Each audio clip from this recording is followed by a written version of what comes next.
इस टाइम पे ईरान के पास न्यूक्लियर है। ये मैं आपको बड़ा सोच समझ के कह रहा हूँ। नेतन्याहू जंग के दौरान भाग गया था, ये ग्रीस चला गया था जहाज लेके, नामालूम। इसको ये हुँ, मालूम था कि ईरान के पास न्यूक्लियर है। इसलिए हुँ, आज का जो मिसाइल उनका रिवील हुआ है, जो पहली दफा पता चला है कि 2000 पाउंड वजनी वॉरहेड वो लेके गया है। 2000 पाउंड का मिसाइल जो लेके गया है, तो क्या वहां चंद जो है वो लोग जो है वो जख्मी हुए होंगे? सदर डोनाल्ड ट्रंप को बड़ा वाज़ेह पता है कि अगर वो मैदान में कूदे तो हुँ। रूस और चीन जो है ना, प्लेट में रख के मशरिक वस्ता को उनके हवाले नहीं करेंगे कि जनाब हजूर आप थानेदारी करें यहाँ, हम लोग वहां बैठ के। 400 बिलियन डॉलर का ट्रेड एग्रीमेंट है ऑयल का, ईरान का चीन के साथ। आपका क्या ख्याल है, खाली चला जाएगा? अस्सलाम वालेकुम नाज़रीन, हमारे बड़े ही प्यारे गेस्ट अब्दुल्ला गुल आज हमारे साथ मौजूद हैं। काफ़ी अरसे के बाद आज हमारे साथ हमारे प्रोग्राम में आए हैं। इनसे हम जानेंगे कि ईरान और इस्राइल का जो मामला चल रहा है, इस दफ़ा ईरान काफ़ी जारहाना इस्राइल को जवाब दे रहा है, जिस तरह मिसाइल्स दागे। और अब तो सुनने में भी आ रहा है कि शायद कुछ इस तरह की खबरें भी फैल रही हैं कि शायद ईरान इसी जंगी सूरत हाल में कोई एटमी धमाके करके अपने आप को सुपर पावर भी ज़ाहिर कर दे। जी अब्दुल्ला भाई क्या कहेंगे? आपको क्या लगता है कि क्या ईरान क्या कुछ कर सकता है इस सब में? बिस्मिल्लाहिर्रहमानिर्रहीम। मोहम्मद कज़ाफ़ी साहब, अस्सलाम वालेकुम। बड़े ज़ालिम आदमी हैं आप। आपने मुझे इतने अरसे से लिया क्यों नहीं है? पता नहीं इधर-उधर आप मुझे करते रहे, ख़ैर मैं मसरूफ़ था। जी, देखें, जी। यही तो मिल के भाई का काम ही यही है, हम दोनों का, बल्कि हमारे तमाम जो व्यूअर्स हैं उनका काम है कि मिल के एक दफ़ा इज़राइल की वो फैंटी लगाएँ कि एक हुँ, दफ़ा हुँ। इनको पता चल जाए ये इनकी औकात ही कुछ नहीं है। देखिए, हुँ, हुँ। बात यह है कि एक जगह जो है वो भारत चौधरी बना हुआ था। भारत का ये ख्वाब था कि पता नहीं राइजिंग इंडिया तो शाइनिंग इंडिया, वो शैटरिंग इंडिया के अंदर जो है वो तब्दील हो गया। और हुँ, हुँ। पाकिस्तान जो था वो कम एक छोटा मुल्क था, कम वसाइल के साथ, लेकिन उसने एक बहुत बड़ा किरदार अदा किया, हुँ, अल्हम्दुलिल्लाह। दूसरी जानिब जो है इस खित्ते के अंदर अमेरिका ये चाहता था कि एक मिनी सुपर पावर जो है वो भारत को बना दिया जाए इंडो पैसिफिक रीजन के अंदर, ताकि अमेरिका जो है उसकी थानेदारी जो है वो इन जो नीचे लोग हैं इनके एसएचओ जो थे मुकर्रर किए हुए, वो जनाब एसपी साहब जो चाहते थे कि जी मेरे जो एसएचओ हैं वो काम करते रहे। हुँ, इस तरफ उन्होंने यहाँ भारत को रोल दिया, भारत ने तो उनको मायूस कर दिया। दूसरी जानिब उन्होंने इसराइल को दिया कि मशरिक़ वुस्ता के अंदर जनाब मनमानियाँ करो, खुल-खेल करो, दहशतगर्दी फैलाओ, ज़ुल्म करो, 55,000 60,000 बच्चों के और लाशों के ऊपर, औरतों, मर्दों, बच्चों, बूढ़ों, जवानों की लाशों के ऊपर जो है गज़ा के नहते लोगों के ऊपर चढ़ दौड़ो और अपनी जो मर्दानगी है, जो हुँ, नामर्दानगी है, उसका मुज़ाहरा करके दिखाओ। ये हुँ, है हुँ, असल हकीकत। तो उन्होंने मशरिक़ वुस्ता के अंदर, मशरिक़ वुस्ता में जो है अल्लाह ताला ने, आपको पता है हर के ऊपर कोई ना कोई तो एक रखा हुआ होता है। ईरान को उन्होंने, अल्लाह ताला ने ये मौका दिया कि ईरान का आज मसला जो है वो कोई उनकी सरहदी तनाज़ा तो है नहीं इसराइल के साथ, ना उनकी जो है हुँ, वो सरहदें जो है वो गज़ा के साथ लगती हैं। लेकिन उन्होंने उम्मत इस्लामिया के हवाले से अपनी जो ज़िम्मेदारियाँ थी, जो बहैसियत एक मुसलमान किसी को अदा करनी चाहिए, तो ईरान ने वो ज़िम्मेदारियाँ निभाईं और उनके मुतअद्दिद लोग शहीद होते गए माज़ी के अंदर, जिसमें कासिम सुलेमानी साहब जो हैं, वो आपको पता है कि उनके कुछ कमांडर थे और इंटेलिजेंस चीफ भी थे, मैं उनसे मिला हुआ भी था। और हुँ, हुँ, वो कासिम सुलेमानी साहब जो थे, उनको शहीद किया गया।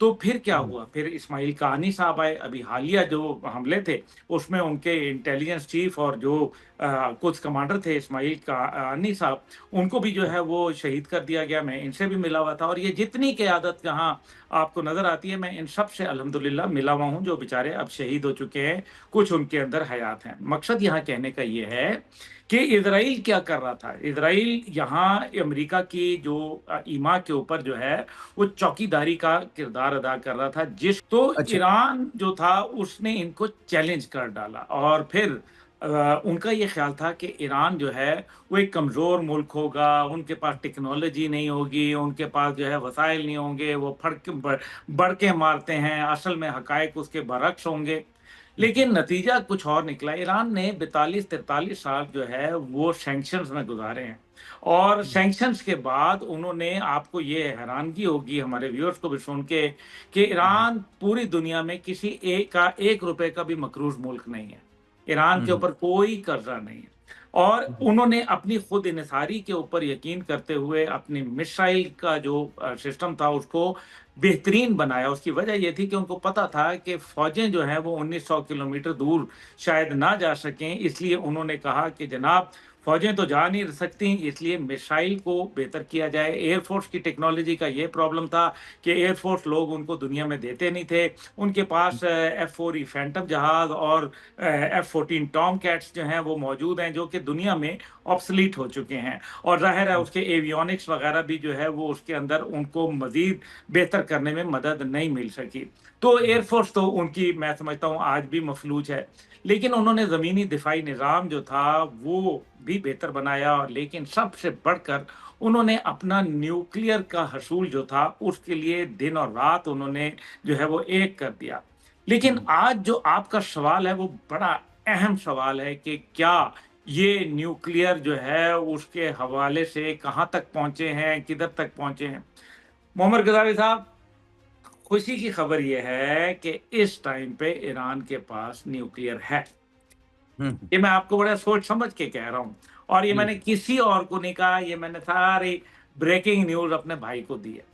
और ठीक। उसकी मैं आपको वजह बता देता हूँ। ये अभी फरदौ के अंदर जो है वो उन्होंने इसराइल ने अटैक किया। फरदौ के अंदर आपको पता है उनके न्यूक्लियर पावर प्लांट के ऊपर हमला किया। तो वहां जो है तकरीबन 6.5 जो अशारिया 2 का जलजला महसूस किया गया। ये हम्म, जलजला किस चीज के ऊपर आता है, आप समझ हम्म, गए ना। तो फिर बिल्कुल। ये जलजला जब आया है तो इससे दो बातें साबित हैं। या तो ईरान ने मुकम्मल न्यूक्लियर प्रोग्राम यानी कि एक अच्छा न्यूक्लियर बॉम्ब बना चुके हैं, और अगर वो हम्म, अच्छा नहीं बना पाए तो डर्टी न्यूक्लियर बॉम्ब उनके पास जरूर मौजूद है। बिल्कुल। और उसकी वजह यह है कि अगर वो जुलाई के अंदर टेस्ट करने जा रहे थे तो बगैर डर्टी बॉम्ब बनाए वो इस मरहले को अबूर नहीं कर सकते। और डर्टी हम्म, बॉम्ब जो होता है उसकी ताबकारी जो एक लंबा मैं आपको प्रोसीजर है, मैं लुबे हम्म, लुबाब ये है कि डर्टी बॉम्ब की जो ताबकारी होती है उसको आप जरा उस अंदाज में नहीं देख सकते, यानी कि बस वो एक बेहंगम सा जो है वो बम होता है, उसका कोई पता नहीं होता कि वो क्या करे क्या नहीं करे। लेकिन बॉम्ब तो वो बन चुका। और हम्म, ये जो IAEA है जो कि उसने, आपको याद है पहले उसने कहा था कि इराक के अंदर इन्होंने धमाका किया है। और आज हम्म, से तकरीबन 2-2.5 माह पहले आपको याद है कि इराक के करीब जो था वो हम्म, 4.3 की शिद्दत का जलजला जो था वो भी महसूस किया गया, और लोग ये कह रहे थे कि शायद ये जो है वो बम का धमाका हुआ है। इतने हम्म, अरसे से ईरान ने झक नहीं मारा, पहली बात। दूसरी बात हम्म, यह है कि मिसाइल जो है उनके आप वो देखें वो क्या क्या है। हम्म, आज का जो मिसाइल उनका रिवील हुआ है, जो पहली दफा पता चला है कि 2000 पाउंड वजनी वॉरहेड वो लेके गया है। ये मैं मिसाइल की बात कर रहा हूँ, वो तो शहाब है ना। देखें, बिल्कुल। शहाब है, अम्माद है, बदर है, ये तमाम मिसाइल जो हैं आखिर इनके नाम क्यों मुख्तलिफ हैं? इनके नाम इसलिए मुख्तलिफ हैं क्योंकि इनके अपने अपने काम मुख्तलिफ हैं। और फिर ये याद रखें कि 2000 पाउंड का मिसाइल जो लेके गया है, तो क्या वहां चंद जो है वो लोग जो है वो जख्मी हुए होंगे? झूठ बोल रहा है इसराइल। ये इसराइल जो है ना, ये पूरी दुनिया में डोनाल्ड ट्रंप जो साहब फोन कर रहे हैं, कभी पुतिन को फोन करते हैं, कभी मोहम्मद बिन सलमान को करते हैं, कभी जो है वो शेख तमीम को कतर में फोन करते हैं, कभी किसी को करते हैं। ये क्यों कर रहे हैं? ये क्यों कह रहे हैं कि जनाब मेरे लिए बड़ा आसान है दोनों के डील कराना, अमेरिका और ईरान और इसराइल की? क्यों कह रहे हैं? इसलिए कह रहे हैं क्योंकि इसराइल ने तरले कर लिए हैं, हाथ जोड़ दिए हैं इनके सामने। इनको बताया है कि जनाब हमारी बाँ बाँ हो गई है, हमारी चीखें सुन लो माई बाप, अमेरिका, डोनाल्ड ट्रंप हमारे माई बाप, खुदा के लिए हमें इस जहन्नम से जो है वो निकालो, छुटकारा दिलाओ। वैसे ही जैसे नरेंद्र मोदी जो है वो आपको पता है पैर पकड़ लिए थे उसने जाके कि पाकिस्तान से खलासी करवा दो जान। ये इनका आलम है, क्योंकि जो कलेक्ट्रल डैमेज है वो बर्दाश्त करना इसराइल के बस की बात नहीं है। जो नुकसान हुआ ईरान का, इसमें कोई दूसरी राय नहीं है कि बेपनाह नुकसान हुआ।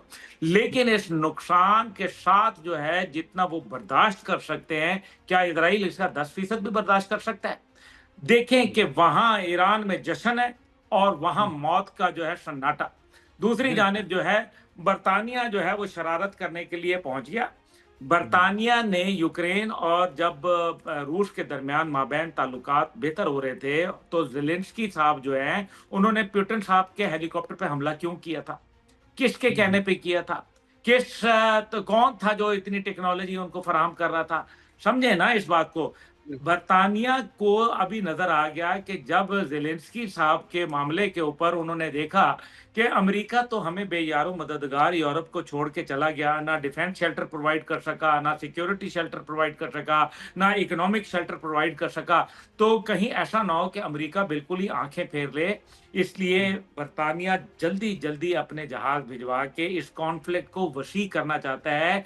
नहीं चाहता कि किसी सूरत मज़ाकरात हों, को नहीं चाहता कि किसी सूरत ये मामला ठंडा हो जाए। पाकिस्तान पर जब हमला हुआ था, पाकिस्तान के ड्रोन्स के ऊपर जो कोऑर्डिनेट्स थे, वो किसने भेजे थे? मैं बिल्कुल खामोश रहूं, मैं आप समझ गए हैं कि मैं क्या बात कर रहा हूं। बिल्कुल इसलिए याद रखें कि दुनिया में कहीं कोई फितना, फसाद, कोई खराबी, कोई पीछे कमीनगी हो, तो उसका खुरा जो है वो वहीं जाके मिल जाता है। बिल्कुल ये बात बिल्कुल आपको समझ है ना इस बात की। इसके एक बात तो बड़ी बात है, इससे एक बात जो हम अखज़ करते हैं कि वो ये देख रहे हैं कि एक तरफ जो है वो नेतन्याहू बता चुका है कि जनाब मैं पाकिस्तान को नहीं छोड़ने लगा। उसने कहा मेरा ग्रेटेस्ट मिशन है। आपने सुना होगा वो वीडियो, कई लोगों ने, हमारे नाज़रीन ने भी देखी होगी, कि वो ममालिक, इस्लामी ममालिक जो रेडिकल इस्लाम से जो है न्यूक्लियर के हसूल के लिए जा रहे हैं, और वो ममालिक जो न्यूक्लियर हासिल कर चुके हैं और रेडिकल इस्लामाइजेशन की तरफ जा रहे हैं, और उसका नाम है ईरान और पाकिस्तान। और इनके पास हमारी जो है न्यूक्लियर टेक्नोलॉजी नहीं होनी चाहिए। क्यों नहीं होनी चाहिए भाई? तेरे बाप की जागीर है न्यूक्लियर, सिर्फ तुझे बनाने की इजाजत है। दुनिया में एक न्यूक्लियर बम जो बम चलाया गया, 2 न्यूक्लियर बम, वो पाकिस्तान ने चलाए थे, ईरान ने चलाए थे, वो बरतानिया ने चलाया था, वो रूस ने चलाया था, चीन ने चलाया था। किसने चलाया था? अमेरिका ने चलाया था हिरोशिमा और नागासाकी के ऊपर। ये जी है असल हकीकत। इसलिए अब उनको ये वक्ता पड़ गया है कि टेक्नोलॉजी भी आ गई, 10 जहाज भी F-35 गंवा दिए, और जिस तरह से राफेल की कंपनी जो है वो जलील और रुसवा करती फिर रही है भारत को कि तुमने तो हमारी इज्जत जो है वो खाक में मिला दी, हमारे तैयारी की रेपुटेशन जो है वो जीरो कर दी। इसी तरह से F-35 वाले जो है वो आप देखना कि किस तरीके से अभी इनके मगर पड़ेंगे। ये बिल्कुल इसराइल जो है ना, ये रजीम चेंज करने आया है, ये इसकी अपनी रजीम चेंज होने जा रही है आलमी दहशतगर्द नेतन्याहू की।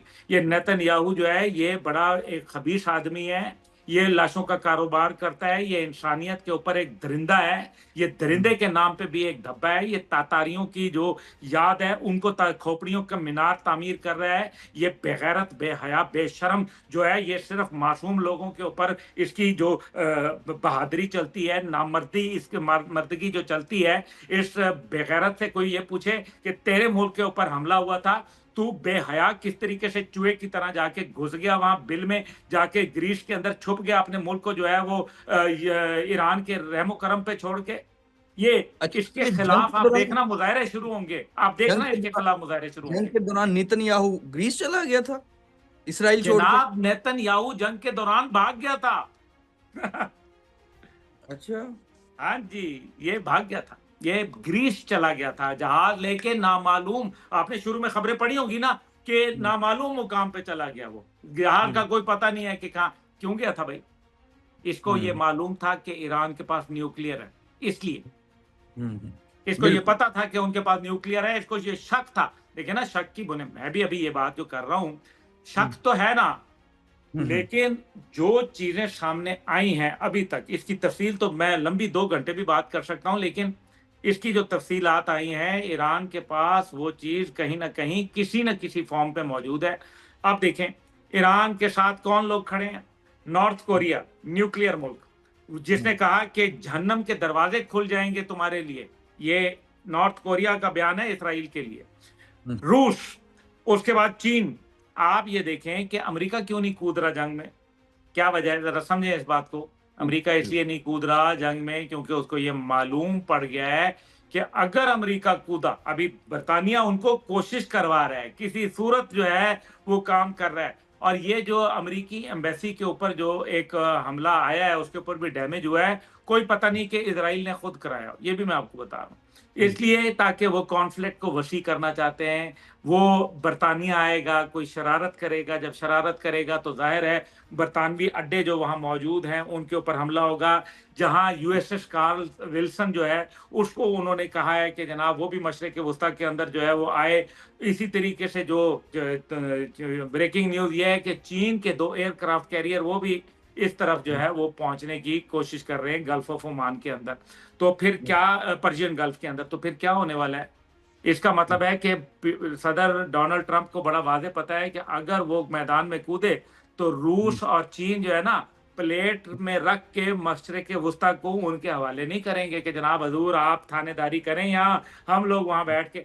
400 बिलियन डॉलर का ट्रेड एग्रीमेंट है ऑयल का, ईरान का चीन के साथ। आपका क्या ख्याल है, खाली चला जाएगा? देखना क्या होता है। ये वही हुआ था सीरिया में, याद है ना, ये रूसी अमेरिकी जहाज जो दंदनाते फिर रहे थे।